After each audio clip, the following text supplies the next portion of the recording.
গরিবের ভালোবাসা টাকা না থাকলে জ্বালানা দিয়ে পালাই, আর বড় লোকের ভালোবাসা টাকা থাকলে ধরে ধরে ঢুকে। এটাই বাস্তব। আর বিবেক খান ওই শুন, তোকে আমি ভালোবেসে টাকাও দিয়ে দিলাম, কিন্তু তুই অবস্থা কি করলি? আমার গুড়টা মেরে দিলি টাকাটা 2600 টাকা, বেশি না, ওটা আমার 3 দিনকার ইনকাম। ওই টাকা আমার প্রতিদিন জন্ম দিতে পারি।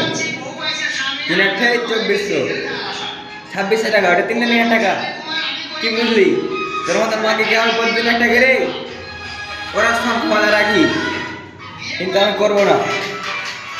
কারণ তোর মতন আমার 12 হাজারই না, একটা দিয়ে হয় না, যার রোজ লাগে 12টা তার। এই গানটা এমনি বাড়ায়নি, তোর আমাদের কিছু খানকি আমাকে লিয়ে বাড়াচ্ছে। ধন্যবাদ। এটাই বাস্তব। সেভ করে রাখ, আমি আসছি দেশে, আসার পরে তোর পুটকি মারবো।